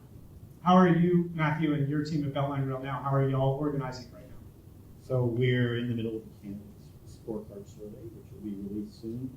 And you didn't ask me if I'm optimistic, but I am, because there are 9. I am, because there are 9 council races in the city of Atlanta. where there are pro-transit candidates.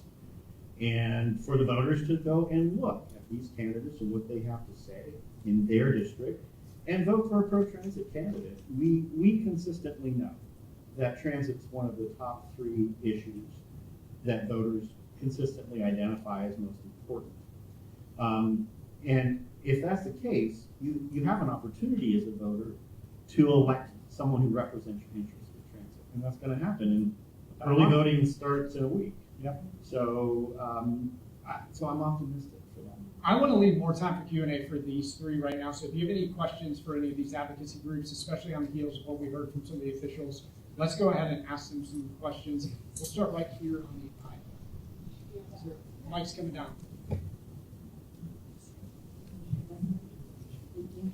So I want to preface this by saying, like, I'm pro Beltline, transit, but as someone who uses Beltline pretty often, I have like concerns of maybe noise and safety issues with Beltline rail, and how will those be addressed in like future projects? Questions for all of us, or Hans or Matthew, do you want to take that? I'll say something right now. When you look at the Beltline right now, there is a potential for an evolution of mobility on the Beltline. And the most urgent issue right now is you're mixing pedestrians who think they're in a park and wheeled passengers who think they're on a micro-mobility transit route. And that is very dangerous. So it's crazy. It's like the Autobahn, as Rose Scott on WAVE said one time. So in the near term, I think the highest priority for mobility on the Beltline is to separate the heels and the wheels, the pedestrians from the cyclists and so on, and create that separate track. And in fact, Clyde Higgs, the president and CEO of Beltline, Atlanta Beltline Inc., he mentioned that recently in an interview on WAVE, that they are considering the idea of a cycle track that would keep it separate. And that would both increase safety, address the very serious safety problem on the Beltline, and increase mobility, because you've got a lot of people getting around town on micro-mobility, bicycles, e-bicycles, scooters, electric scooters, things like that. It's a serious mode of transport. So in the near term, that separation of heels and wheels is a big winner. And then I think that even in Courtney's plan, the idea of other technologies, be it rail, or in my opinion, there might be other alternatives to rail that are less expensive, that's some years or possibly decades out. So in the near term, separate the heels and the wheels. All right, second question right over here. Hi, how's everybody doing? My name's Eddie Meredith. I'm actually a current mayoral candidate for the city of Atlanta, and I'm actually here at this particular event because I care about what happens with the transit. We're not going to be doing this right now, but if you will wait out in the lobby, now that we're hearing you're a mayoral candidate, we're not allowed to do any politicking about that. But I actually have a legit question about like the actual transit Beltline being more important, because I'm concerned that the fact that in 2021 this agenda was promised, but it wasn't, it didn't come to fruition. So how are we all supposed to trust, as the residents in the city of Atlanta, how are we supposed to trust that this plan is going to come to fruition for the next 4 years? Right. So that's the promises made, promises kept. So I actually think that that's good, because one of the things that we know that happened in 2004 with the Beltline, there were promises around community benefits, and we know that 20 years later, some of those benefits have fallen off the table. So making sure that whatever plan comes to fruition, that there's a real concrete plan and accountability and oversight, because we have short memories. People move, people shift, and if you don't remember what was promised 10 years, 15 years later, then you won't get it. So making sure there's an accountability factor is definitely what Georgia Stand Up is going to do, and we're supporting this effort if it helps the people that we care about. And it also takes all of us in the room to do that as well, to hold our leaders accountable for what they said. Unfortunately, we have to end this conversation right here because we've got to keep moving. Would you guys please stay a little bit later? I'm doing this again, and I see some of y'all in line that were already in line, and I'm the worst, and I know that. So I'm so sorry. Deborah, thank you so much. Matthew, so much. Thank you. All right, and lastly, we're going to talk about OTB transit in Gwinnett and Cobb counties. You've heard some references so far about where things stand right now. We're going to bring Morgan Simmons on stage and China Thomas, and they're going to get mic'd up right now as we do that.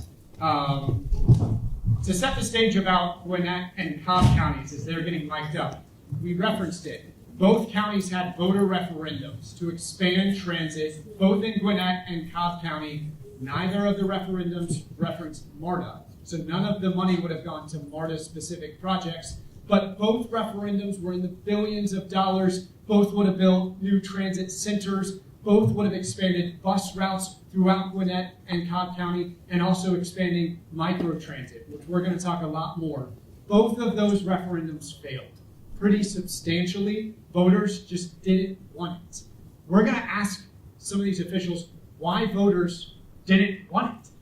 Morgan, come on stage. Y'all are still getting mic'd up a little bit. And then we'll also talk about microtransit as well, what it is and why Gwinnett County and Cobb County are leaning into it so strongly. China, you want to sit here? Good to see you. As Morgan's coming over, because we are so tight on time, and I just want to keep this moving, Gwinnett County microtransit. Tell me about it first. What is microtransit, and how is it expanding right now in Gwinnett? All right. Gosh, this sure felt great to be in the audience.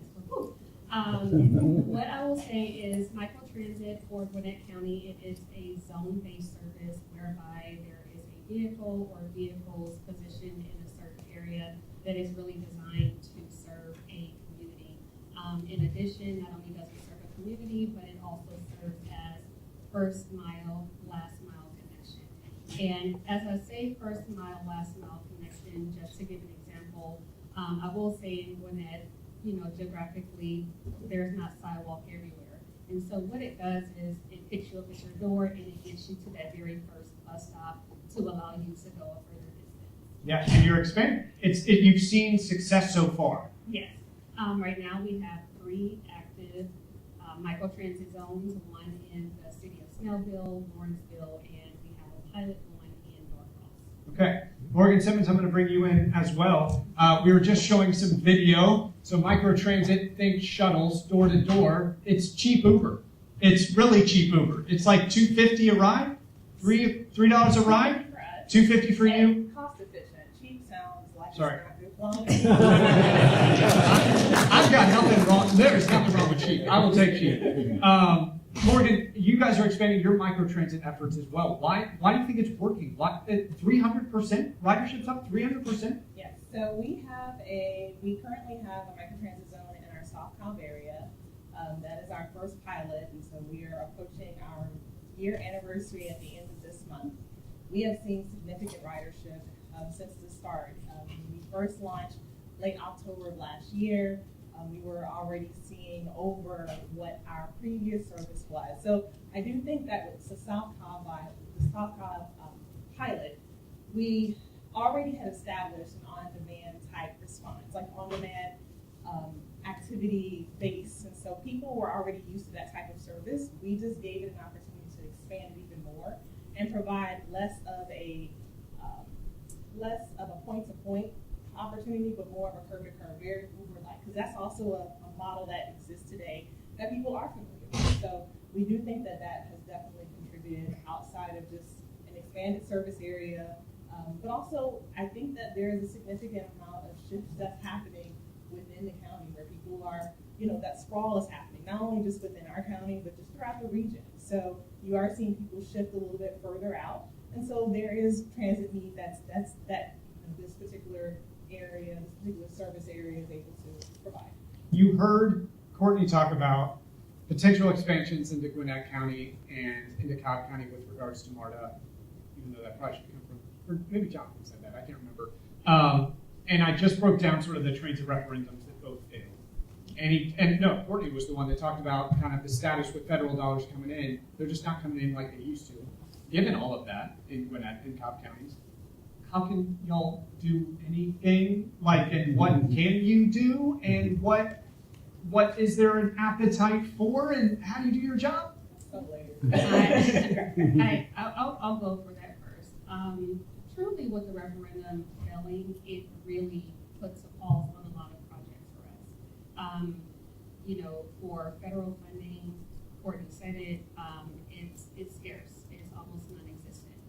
For Gwinnett County, we are proposing a new microtransit zone in Gwinnett around our Gwinnett Place area, and it would be funded locally. So moving forward, up until there is any other additional funding sources available, it is truly through general funds and or partnerships. And we have had success with partnerships. Actually, our North Cross microtransit zone is through a partnership with one of our community improvement districts and with the city of North Cross. And so we do see that as a gateway to continue to move transit forward. Someone explained to me is we're not going to get the grand slam in Gwinnett and Cobb. We're not probably going to get the home run in Gwinnett and Cobb, but we can do the singles. We can do the singles. We can do the doubles. They can kind of matriculate. There are ways that those small ball games turn into wins. Morgan, for you, the challenge in Cobb. I also want to ask you about the Brave Stadium and public transportation access there. I know there's been a little bit of chatter, nothing substantial, but what's the challenge? And then, how can we see maybe Truist Park be a little bit more accessible for staff and for patrons? Okay, so let's break that question down a little bit. Okay, so after the referendum didn't pass for us, we didn't take it as a death, because at the end of the day, staff is still doing work. We were launching a microtransit pilot at that same time that we were doing all this public education for the referendum. So we've been doing the work, but we took it as an opportunity for us to look inward and figure out, what do we need to fix? Because obviously it didn't pass. A lot of that had to do with people not seeing the value in transit, but a lot of people just didn't know who we were. We were doing public education, and individuals, it almost baffled me sometimes, the amount of festivals and tabling that we did, that people were like, and you are who? And just, and we took it as an opportunity, like, okay, we need to really understand, how do we get our brand out there? How do we educate people about the service that their tax dollars are paying for every single day? And making sure that we're doing the things that we can to attract ridership.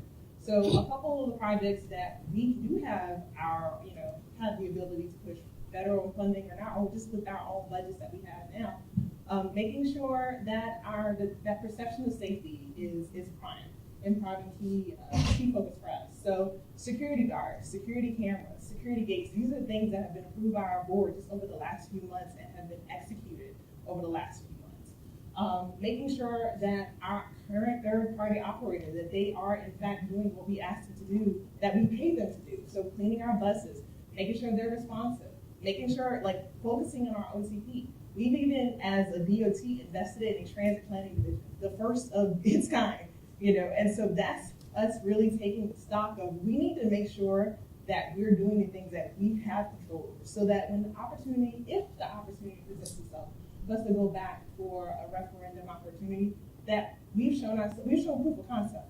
And so that's a lot of what we've been doing. Real fast, Brave Stadium. Brave Stadium. So we currently have a Cumberland alternative analysis that is focused on looking at the transportation access within that area. So that's looking at us realigning the current circulation, but also we're even taking into consideration autonomous vehicles. So there was a recent pursuit of the Lono grant by way of partnership with Cumberland CID as well as Cobb County for us to look at autonomous vehicles, and that to be something that could traverse in that area. So trying to diversify our fleet and taking into consideration the technology that's pretty much becoming very prevalent in our industry. Okay, do we have questions out here for Cobb and Gwinnett County? We're fast with your hand. Yes.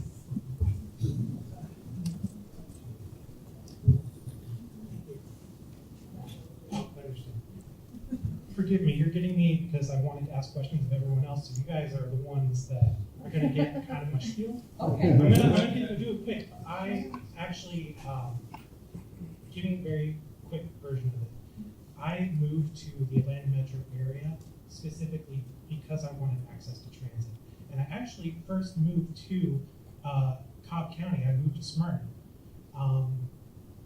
because I wanted access to Atlanta area. But I lived there for 2 years, and then I realized there's no transit connection. I tried Cobb Link, but it came every 30 minutes, and I can't do every 30 minutes. So at the end of the day, it was Cobb Link is not MARTA. So I moved into Atlanta specifically because I wanted transit connectivity to the activities going on in town. So I guess my question for both of y'all is, what do you say to the people who say, yeah, y'all are great, you know, Cobb Link is great, Gwinnett Ride is great, but y'all aren't MARTA. How do you address people who see Cobb and Gwinnett as stepping stones to get into Fulton County and DeKalb County? How do you guys, I guess what I know, to put the question another way is, do y'all see a future where you guys say, all right, we're just gonna all go in on trying to get as connected to MARTA as possible and eventually integrate into MARTA? What are y'all's plans on that front, I guess to say, integration? I'll take a stab at that. So I think and I think you mentioned it earlier, the referendum was kind of that first step for Cobb County, and us even going to the ballot was history in itself of us taking transit seriously. And so, you know, that's not to say that expansion into MARTA it's not in our future, but it's not in our immediate future at the moment, and we're trying to take stock of what we can do in order to increase the value of, or increase people's understanding and value of transit, so that when we do get to that point of having that conversation, that we know that we'll have the backing to do that. In terms of stepping stones, I'll say this. I think all of the transit systems, we are a part of the network of regional connection. It isn't like we're fortunate that, and I'm fortunate to have partners like China with Gwinnett County, and then even other counties and other transit partners, that we're always having these conversations and trying to figure out how do we make sure that we are creating a network of transit access in our region. Because at the end of the day, you don't care if it's Cobb Link or MARTA or Gwinnett, you're just trying to get from point A to point B. So it is our responsibility to make sure that we're coordinated, that when we are holding those decision makers that help us to be coordinated, that we're holding them accountable as well, so that we're creating this seamless transit network. And if that's by way of routes, if that's by way of technology, then so be it. But I think it's important that everybody's doing their part, and we're just people and players doing their part. Last question, right over here, sorry.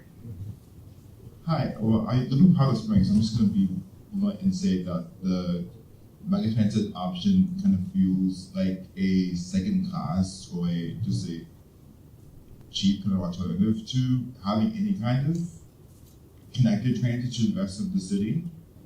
So is there any kind of plan in terms of connecting South Cobb to the rest of Cobb Link and the rest of the ATL system? All right, so I'll say for microtransit, and one is a pilot, so it's definitely been something that has allowed us to be able to understand what exactly is the ridership demand within this particular area. I think that's the beauty of microtransit. It allows us to be able to identify when it's time for a fixed route, because we want to use it as a tool in the toolbox, not the complete solution for the county. There are plans for us to be able to do more within the South Cobb area, but also even in other parts of the county. That was the whole point of the mobility squads. Like, we literally had those plans, but the funding behind it, we don't have that anymore. So it's a matter of us having to go back to the drawing board a bit, look at the plans we have, and figure out within the means that we have, how do we implement these things little by little and still be able to provide service. So microtransit, and I'm sorry that you feel like it's a lower class. It's about 2,800 some trips that say otherwise, that there is demand and there is ridership that's there, and people are showing that. But it's also something that we're trying to just add to the toolbox, so that we know that when we're talking about providing transportation in a very diverse county like Cobb, where you have the Brave Stadium that has a lot of density, but you also have further up in Cobb horse farms. Like, we have to make sure that we have enough diversity within our, I guess, transit arsenal, that we can be able to address all the different types of needs within the county. sadly, we're going to have to end it there because the library's going to kick us out. We have learned a lot from holding this event, and we want to continue to hold events just like this, and we will take what we learned from holding this event and inform us how we hold future events. China, thank you so much for coming. Morgan, thank you so much for coming. Thank you all so much for coming. I'm going to stick around if y'all have any other future questions. Please reach out to me if y'all were one of the frustrated people in line that said, hey, I came here and I wanted to talk to Jonathan Hunt and I wasn't able to. I will personally make sure that question gets asked to him and gets an answer from you. So please come to me. Let's make this happen. As you heard from so many of our panelists, like this is an ongoing conversation. It starts in this room. It certainly does not stop in this room. So continue the incredible work that all of you guys are doing to make a lot of these conversations happen today, but also continue to happen. So thank you so much. Have a great night.